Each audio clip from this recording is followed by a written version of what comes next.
Батыс Қазақстан облысы Сырым ауданында бұралқы иттер 72 қойды тамақтап кетті. Қаңғыбас иттер түнде қораға кіріп, қой қозыны баудай түсірген. Мектептен үйіне қайтып жатқан 12 жастағы қызды бірнеше қаңғыбас ит талап тастады.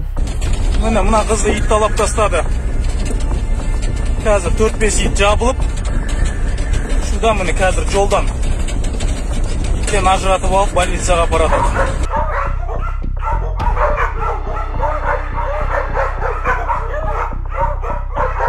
Кеше тек дүкеннен кішкентай 5 жасар қызыммен шығып келе тұрғанымда 5 ит маған қарай аш, жүгірді маған қарай мысалы. Иттердің тіпті бәрін жинап алып кетіңізші. Құдай айналайын жарылқасын сендерді, Құдай жарылқасын. Ит деген толып жүр, мына мусордың қасына келеді, балдарға шабады, үлкенге шабады.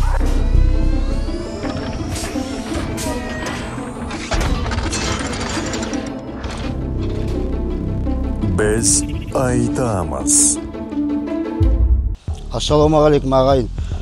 Бұл біз айтамыз жобасы, біздің бүгін айтатын мәселеміз қаңғыбас иттер туралы. Жалпы мына шетелдіктерге еріп, біздің мемлекетте бір конвенцияға қол қойдық деп, қаңғыбас иттерді, жалпы ит жануарды қорғайтын заң шығарып қойған.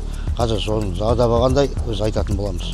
Біздің депутаттық сауалымыз Қазақстан Республикасы премьер-министрінің бірінші орынбасары Роман Склярға жолданады. Құрметті Роман Васильевич, бүгінгі депутаттық сауалымыз адам өміріне қатысты.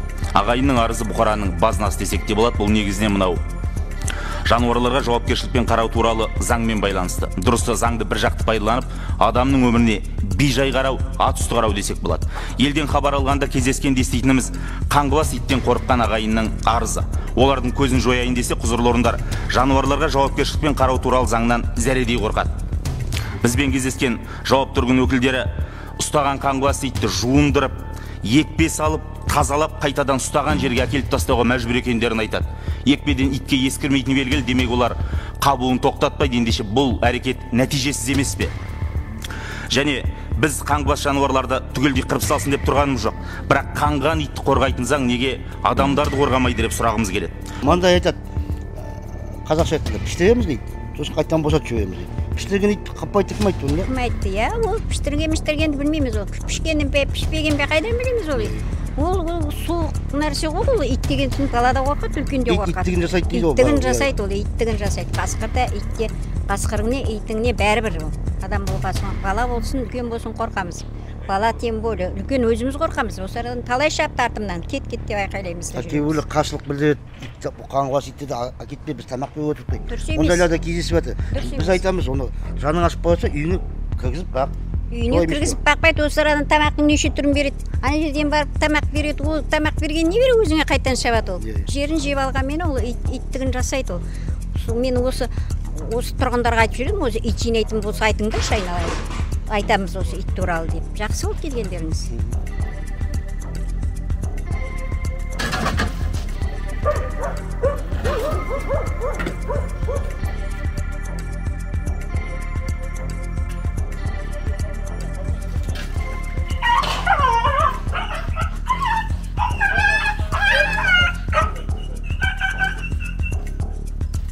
Енді білмеймін, мен біздің подъезде де мысалы деген бір ит бар, кәдімгі подъезге кіріп отырады. Мысалы, біздер өзіміз енді оны деген үйіне кіргізіп алса, менің ешқандай нем жоқ. Бірақ та именно подъезде асырауға мен қарсымын мысалы. Ойлаймын, көбі қарсы деп. Бірақ та қорғайтындар бар. Ол рас, ол шындық. Кәдімгі тамақ беріп, жаңағындай осы жерде осы ауласын деп. Мен арыз жазғаныма мені жаратпайтындар бар, шыны керек. Мен білет, именно мен арыз жазатынымда. Бірақ та мен өзімнің балаларымды сақтандыру үшін істеймін оны. Бірақ дегенмен де, иә, рас қорғайтындар бар. Бірақ мен оларға қандай шара қолдану керек екен, тіпті білмеймін, мен миыма кірмейді ол деген. Оларға ол үшін деген өздерін қабу керек па, или балаларына. Бірақ ол енді жақтайтындар жалғызбасты кемпірлер. Жалғызбасты кемпірлер тамақ береді, осы жерде өздерінен артылғаны олар деп ойлаймын енді. Сосын қорғайды, олардың балалары жоқ, олар өздеріне. Қысқа жаны ашыған адам үйіне кіргізіп өздері бақсын. Жаны ашыған адам үйіне кіргізіп өздері бағып, үйінде ұстасын. Иә, үйінде ұстасын. Өздерінің үйінде ұстасын. Қоғамға зиян келтірмейтіндей. Даша, не бойся, Даша. Ну, Даша екен. Даша, не бойся. Ну, Даша екен. Мына кісі қорғап. өзім салам дейді. Как его зовут? Это Даша. Даша. Вон там Коля. Вову вчера забрали.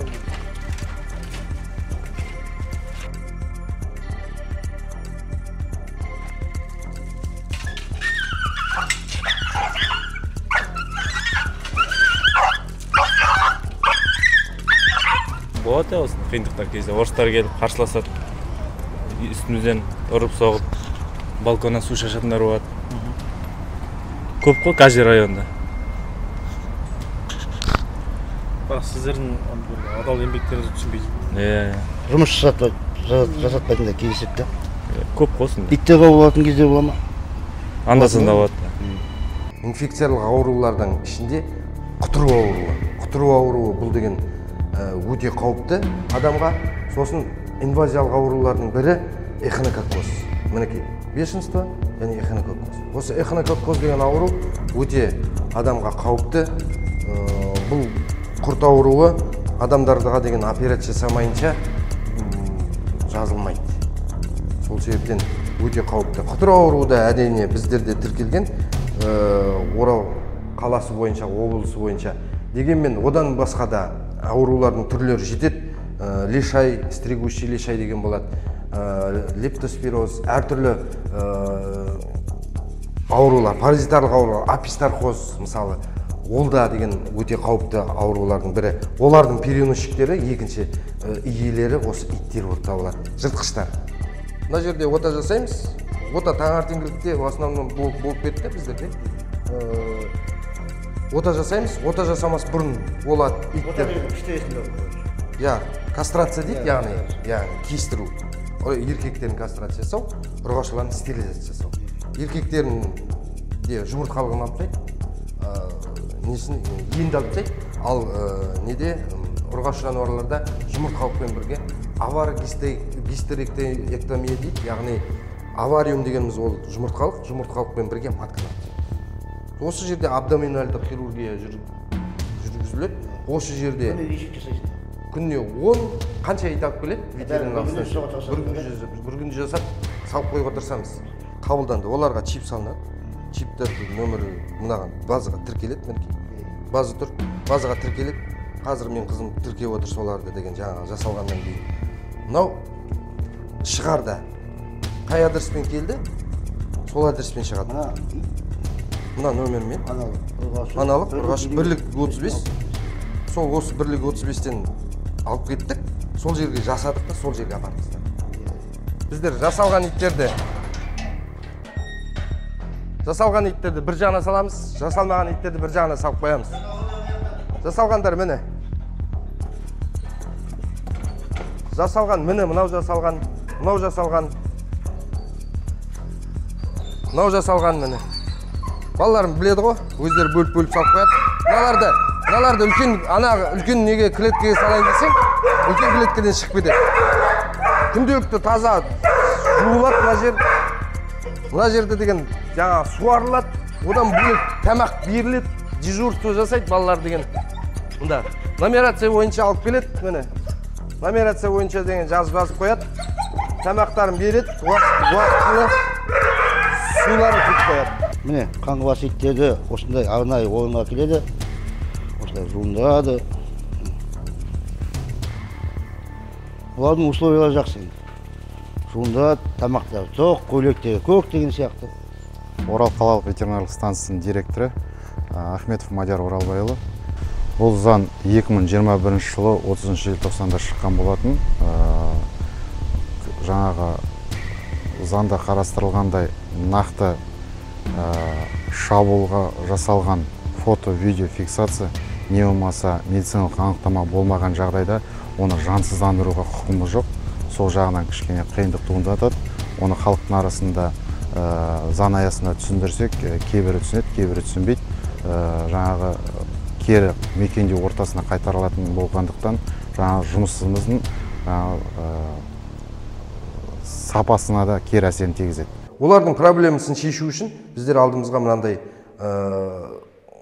мақсаттар қойдық. Сол мақсаттарды ол біріншіден барлық паразитарлық ауруларға обработка жасау, иттерді обработка жасап, олардың құрттарын түсіріп, жаңа таза қылу паразитарлық аурулардан. Вакцинация жасау, яғни профилактикалық вакцинация құтыру ауруға. Иә. Келгенде сізде анализ жасап қойсыздар, құтырған деп те? Жоқ, оны құтырған деп біздер клиникасына қарап ажыратамыз ғой, бірақ келген иттердің барлығы да құтырған болмауы мүмкін. Жоқ, сол айтамын. Иә, егерде біреуді қауып, біреуге деген заявка түскен болатын болса, өтініш жасалған болатын болса, ол ит міндетті түрде ұсталып әкелінеді де карантинге қойылады. 10 күн наблюдение жасалынады. Бұны ветеринарлық станциямен бірге отырып. Итті болмауы мүмкін, соны тексересіне ме деген бұл? Міндетті түрде тексеріледі ғой. Қан тексеріледі. Ота жасайтын жер. Мына жері ота жасайтын жер, иә. Мына жерде ота жасаймыз. Ота таңертеңгілікте в основном болып кетті біздерде. Ота жасаймыз, ота жасамас бұрын олады иттер. Ота деген піштересінде бұл. Иә, кастрация дейді, яғни кестіру. Еркектерін кастрация жасау, ұрғашыларын стерилизация жасау. Еркектерін де жұмыртқалығын алып тастайды, енді алып тастайды, ал ұрғашы жануарларда жұмыртқалықпен бірге авар гистерэктомия дейді, яғни авариум дегеніміз ол жұмыртқалықпен бірге матканы алып тастаймыз. Осы жерде абдоминальдық хирургия жүргізіледі.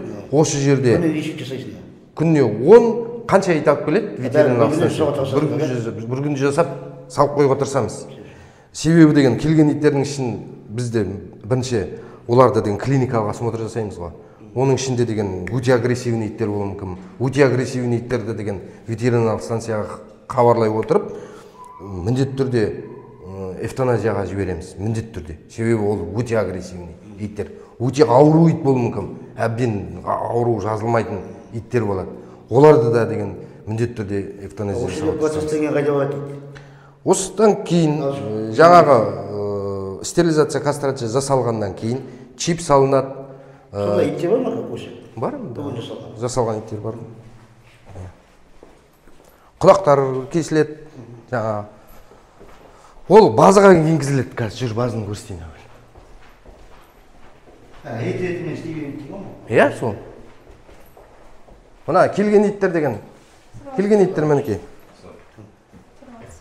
Келген иттер маған деген акт шығара қойшы. Келген иттер мынандай. Кеше түскен иттер да? Иә, кеше түскен иттер. Келген иттер актпен қабылданады мені. Ветстанция алып келеді. Ветстанция Егінбаев мысалы алып келді. Тапсырылды, қабылданды. Оларға чип салынады. Чиптерді нөмірі мынаған базаға тіркеледі мінекей. База тұр. Базаға тіркеледі. Қазір мен қызым тіркеп отыр соларды деген жаңа жасалғаннан кейін. Мынау шығарда. Қай адреспен келді? Сол адреспен шығады. Мына ит? Мына нөмірмен. Аналық, ұрғашы бірлік 35. Сол осы бірлік 35-тен алып кеттік. Сол жерге жасадық та, сол жерге апарып тастадық. Ол ит бірліктікі болмауы мүмкін. Ұстаған жері сол. Ұстаған жері сол болып тұр ғой. Ол ит деген ол мына Мөңкелінің бір частный сектордікі болуы мүмкін. Себебі мен айтайын тағы да. Ит деген даладан келген жоқ. Ит, ол иттің иесі бар. Қай ит болмасын, осы Орал қаласында жүрген, көшеде жүрген иттердің иесі бар. Түсініп отырсың ба? Иесі бар екен емес. Кеше иесі жоқ ит деді ғой. Вот, енді сол үшін біздерден қазір барлық осы Орал қаласы бойынша халықтың үйінде ұстап отырған иттерін чиптеп жатырмыз. Оларға да базаны ашып көрсете қойшы. Мысалы кеше, міне. Мысалы тап кеше 9 итті деген чиптедік. Мінекей. Қысқасы, иесі болсын, болмасын, қай жерден алып кеттіңдер? Сол жерге. Алматы 19-198-де алып кеттің. Сол жерге апарып болсын, иесі болсын, сол жерге апарып кеттің. Сол жерге апарып тастаймыз. Иесі болсын, болмасын, мінекей. Мынандай етіп журналға тіркеледі мен. Мынау бір жылдықтық ма? Жоқ, мынау бір жылдық емес. Мынау деген тек қана. Жалпы айтамын. Мынау деген тек қана кеше тек чиптау басталды ғой. Шамамен бүгін. Мынау иесі барлардікі. Бүгін тамыз айының ортасына келдік. Иә. Осы 8 айда қанша ит? Так, 8 айда где-то 1300 бірдеме ит, 1500 ит жасалған болар. Шамамен қанша ит жасалды? Иә, 1500 ит жасалды. 8 айдың ішінде. 1500 ит жасалынып отыр қазіргі таңда. Журнал ғой.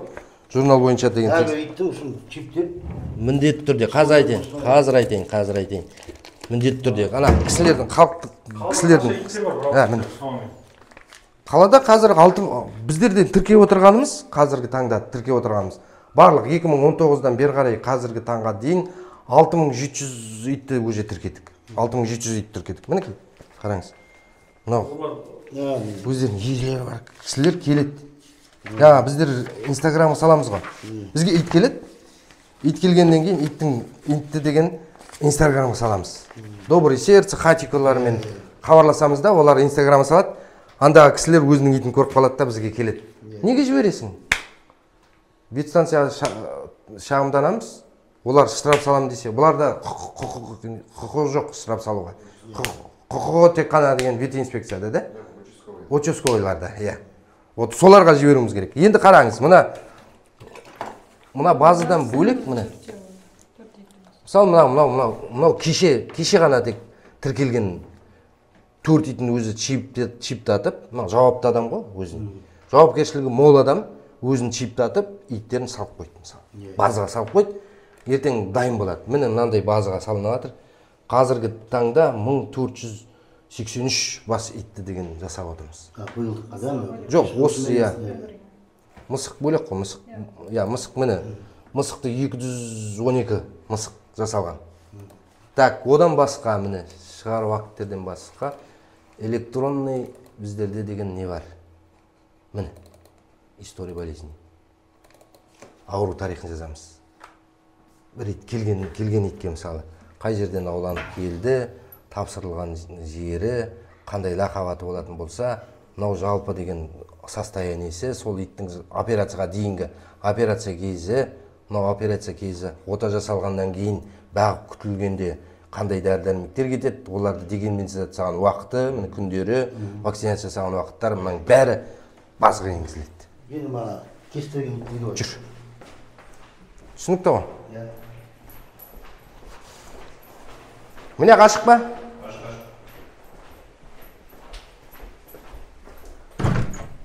Біздерге ит келеді, ит келгеннен кейін жаз кезінде жарты нені біздер жасалған иттерді бір жағына саламыз, жасалмаған иттерді бір жағына салып қоямыз. Жасалғандар міне. Жасалған міне, мынау жасалған міне.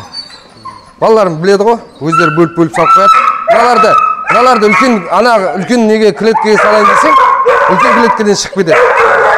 Күнделікті таза жуылады мына жерде деген жаңа суарылады, одан бөлек тамақ беріледі, дежурство жасайды балалар деген. Мында нумерация бойынша алып келеді, міне. Нумерация бойынша деген жазып қояды. Тамақтарын береді, уақытылы суларын құйып қояды. Мыналар жасалған жоқ қана. Мынау жасалған, қайтып келген мына. Мынау жасалған, бұрында жасалған, қайтып келген болғанда біреуді қапқан ғой, карантинде тұр қазір. Көрдіңіз ба, біреуді қапқан дейді енді. Қапқан дейді, бір жалып түскесін ғой енді. Жасалған, құлағы кесілген әр жағында. Құлағын кесіп бересіз, да? Құлағын кесіп береміз, иә.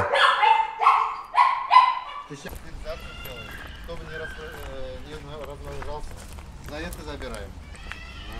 Ну это точно, да? Точно, конечно. Потому что они у нас родились. Мы понимаем, но у нас закон сейчас такой.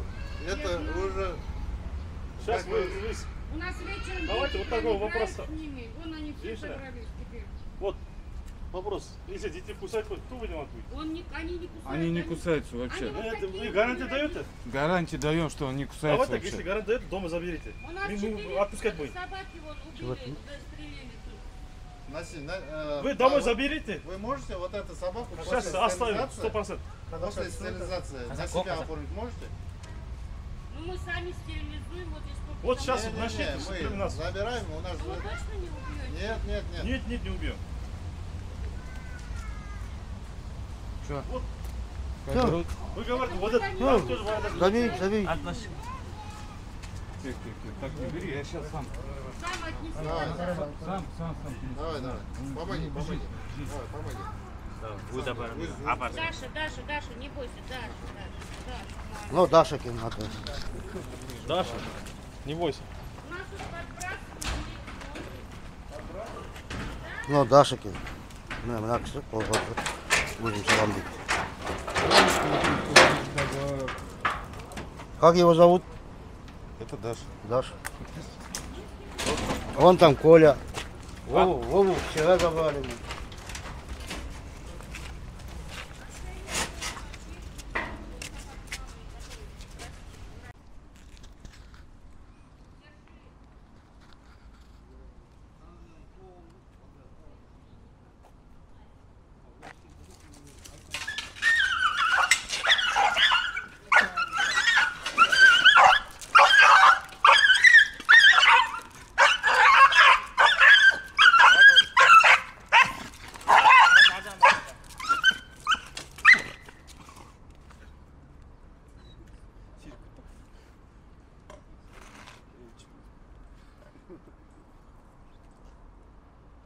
Kesilgi mi kadar?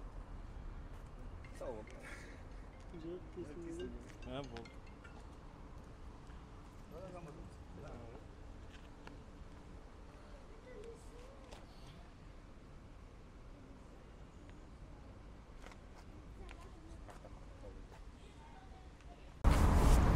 ит болғанда қандай қиындықтар бола ма? Жоқ, просто жаңа су шашатын ит айтып отырсың ғой. Болады осы қиындықтар кезде орыстар келіп қарсыласады, үстімізден ұрып соғып, балконнан су шашатындар болады. Көп қой Кажи районында. Бірақ сіздердің адал еңбектеріңізді түсінбейді. Жұмыс жасатпайтында кездеседі да. Көп қой осында. Иттер болатын кезде бола ма? Анда-санда болады. Күнде неше ит аулайсың да? 10 шақты ит. 10 шақты.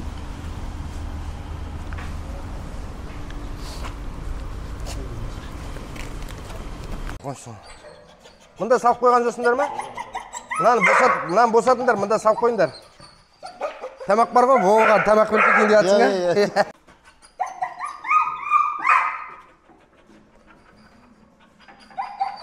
Сенің WhatsApp-ың қайсысында? Сегодня, я не знаю, я не успею к вам. Я сейчас за город. Суббота, воскресенье, выходные. Не уруйт, все. Понедельник, давайте я... Наруйт жасалған.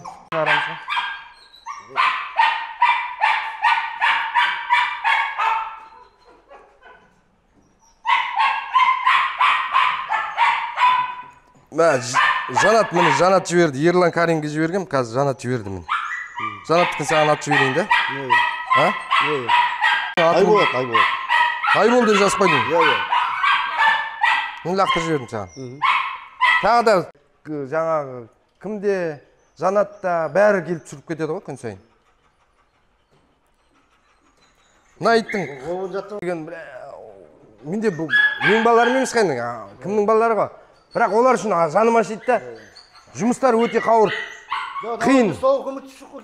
Қиын. Мен сендерді көмектеспей бір иттің артына мына күн үсті да сен шауып көр ана немен, сачокпен. Атып алайын десе атып алуға рұқсат бермейді. Ана ит деген ұстатпайды қасқа. Ана итті ит болып ұстап тұрғанның өзінде қолыңа келіп жармасып боқтап сені деген бәлағаттап атады ғой. Ал істеп көрші ал. Еще күн ысты. Зарплаттары анау алып атырған. Міне көлік деген действительно иногда деген осы жерге келгенде деген жынды болып келеді ғой ана балаларым. Мен айтамын анау жерге барып салқында болыңдар. Ана суды деген ағызып, үстеріне деген кәдімгі су шашамын айтамын. Дем алып алыңдар кішкене. А то деген действительно қазір таңнан кешке дейін шауып жүр. Бұл шақырады, өзіптер. Қаңғыбас итті топты алып кетіңдер. Иә. Ұстап атса, екінші келіп, тимеңдер дейді. Мен ана волонтерларға осыншама айтып жатырмын. Сендер бізбен жұмыс жасаңдар. Далаға кетпейді. Сен сол итің болса осы жерге келеді. Көке, осыны саған тіркеп жіберейін, содан кейін сен штраф төлейсің ғой десем, қашады, келмейді. Ал жақындамайды. Ал жетеді ондай. Мен енді біздер қолымыздан келген көмек жасап жатырмыз. Солар үшін жасалған нәрсе ғой мынау. Жуынып отқан сәт түсіруге болады ма сендер?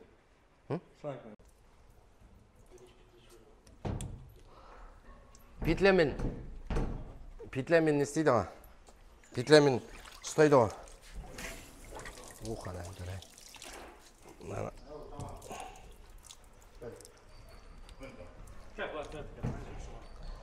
Рома, мынаны не тағы жіберші ананы? Тағы жіберді аша қойшы.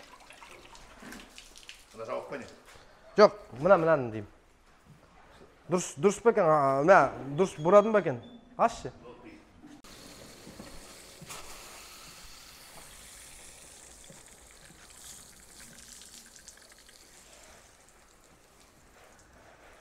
Шомылдырамыз. Іштерін деген тазалап аламыз.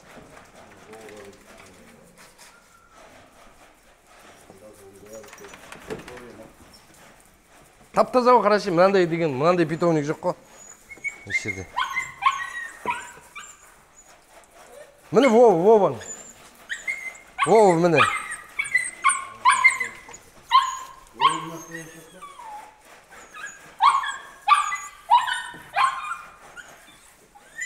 Мынау стерилизация жасалған, мынаны алып кетеді, мынаны келіп.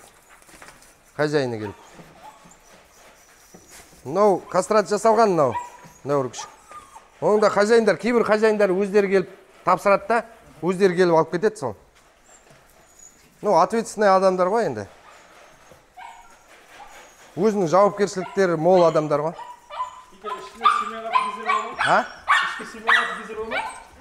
Ішке симей қалатын кездер жасамауға тырысамыз ғой біздер.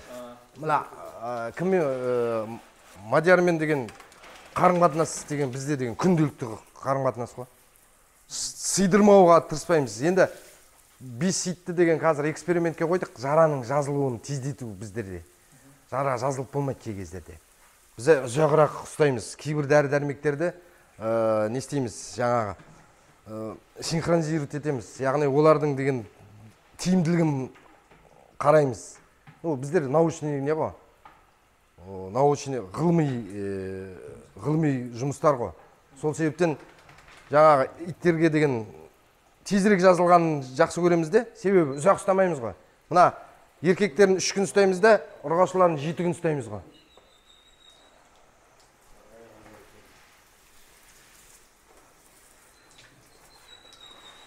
Ой, қай. Есіктерін байлап қоямыз, кей кездерде деген не? Жоқ, ол қаскейді деген не? Эвтаназия жасалынды ғой.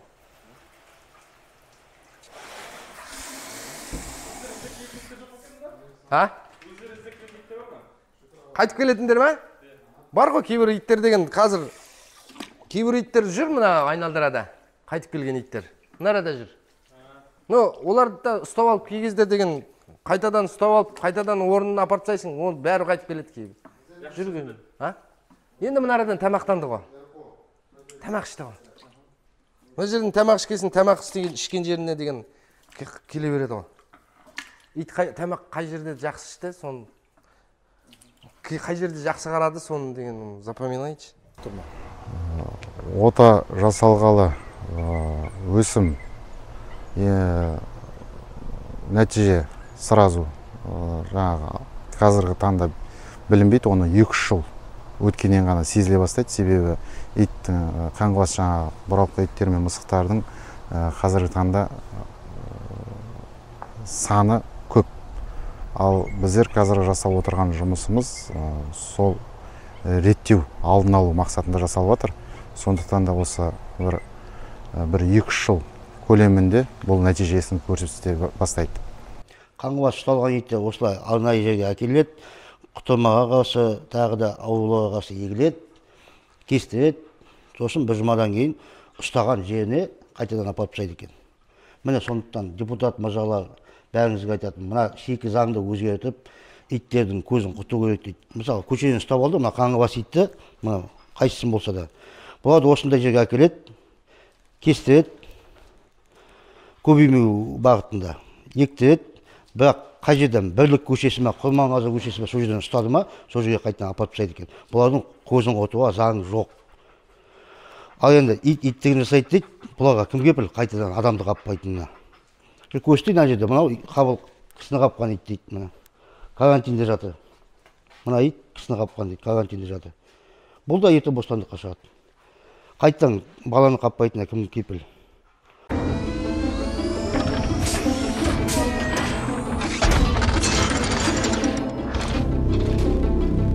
Біз айтамыз.